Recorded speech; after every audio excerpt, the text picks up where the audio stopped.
Вообще-то проводник – это лицо состава. Он должен выглядеть опрятно, чтобы пассажиры всегда пользовались нашими услугами. Документы. 22 место. Вы провожаете? Да. 5 минут осталось. У нас есть примета. У нас есть ключи от нашего вагона, которые нельзя ставить на стол. Вот, потому что может зайти проверка. У каждого предмета проводника свои. У нас не принято пришивать пуговицы и очень сильно не смеяться в начале рейса, а быть посерьезнее.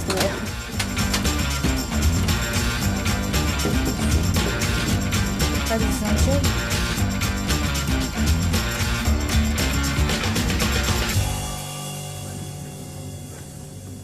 Здравствуйте, билет, пожалуйста.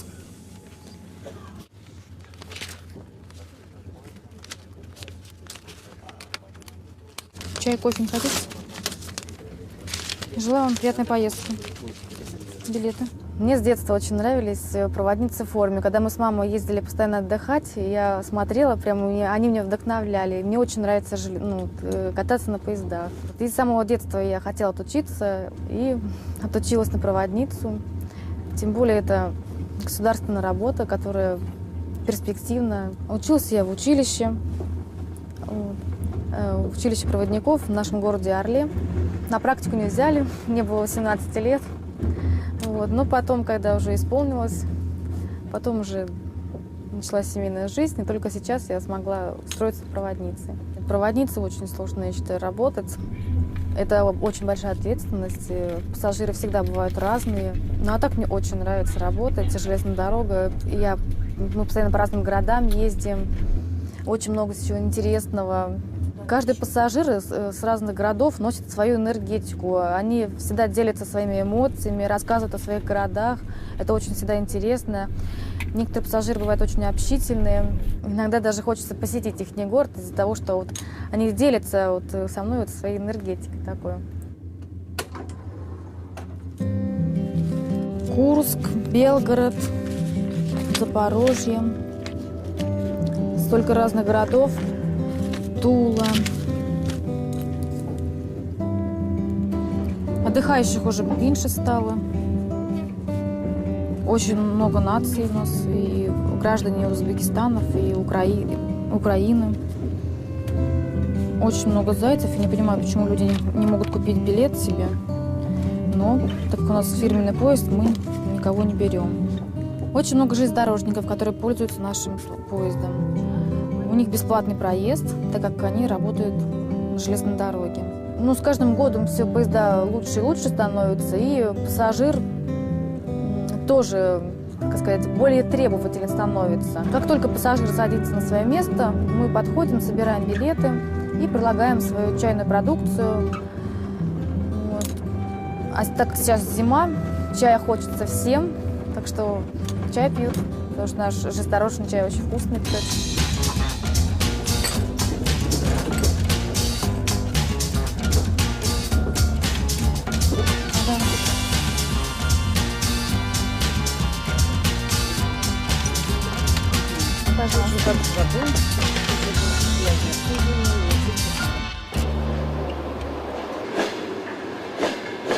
Пассажир, он же весь разный, нету стандартного пассажира.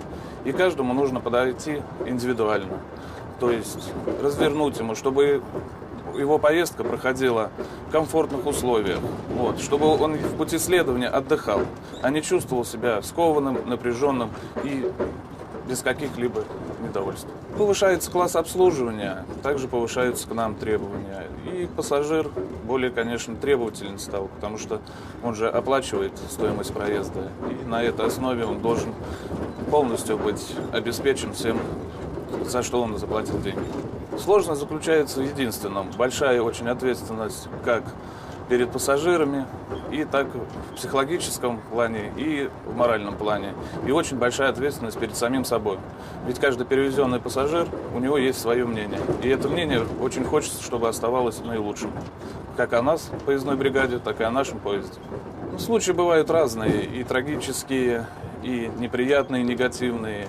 Основанием для высадки пассажиров в основном является нетрезвое состояние, наркотическое опьянение, а также хулиганские действия. Более всего запоминаются, конечно, радостные случаи. Вот. Однажды, вот, когда я еще работал проводником, был такой случай при перевозке детской группы. Вот, дети в возрасте 8-7 лет, им так понравилось в вагоне ехать, что по окончании поездки на станции Симферополь они мне подарили цветы. И это очень запомнилось.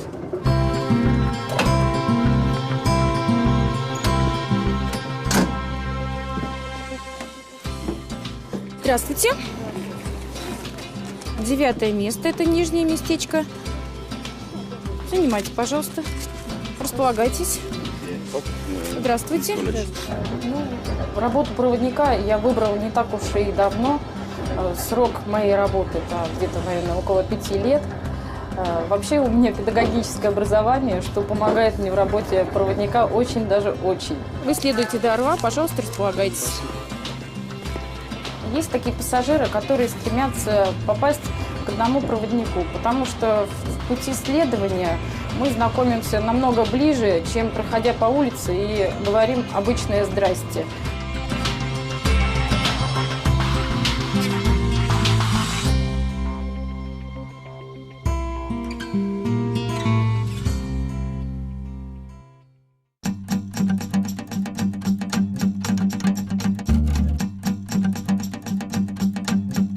Добрый день, уважаемые пассажиры. Рада вас приветствовать и, пожалуйста, предлагаем вам дополнительные услуги эконом-вагона.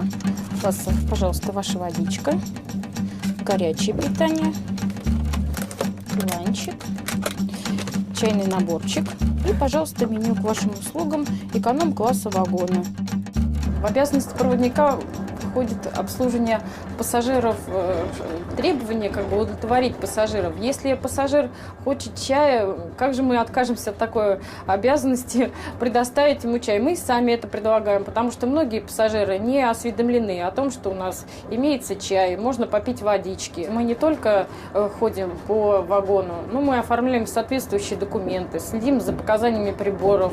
Компания РЖД у нас предлагает много услуг, и прессу в пути, и поучаствовать в уникальной лотерее от железных дорог. У нас в продаже имеются сим-карты, определенная стоимость разговоров и трафика. Пассажир хочет ехать в комфорте, с удобствами.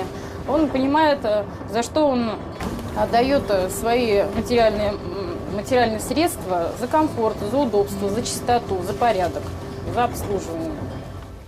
Если сорвешься, сорвется и следующий человек, на котором ты сорвался. И так будет по цепочке. Это никому не нужно, чтобы в пути была благоприятная ситуация. Нужно не срываться, а как-то попытаться понять человека, объяснить и войти в его положение. И тогда все будет хорошо. Задавали один раз вопрос о том, сколько атмосферы в наших колесах. Отвечаю, у нас в колесах атмосферы нет, они железные. Проводник всегда должен быть спокоен, улыбаться, и все. И тогда пассажир уже понимает, что и сам начинает успокаиваться. Главное — улыбаться. Идеальный пассажир для нас каждый. Вот. Просто единственное, что хочется пожелать, чтобы у всех побольше просыпалось любви, побольше к людям. Вот, чтобы не забывали, что мы люди, и мы все-таки ближние друг к другу. И побольше взаимопонимания. Будьте терпеливее, будьте терпимее и доброжелательнее. И все получится.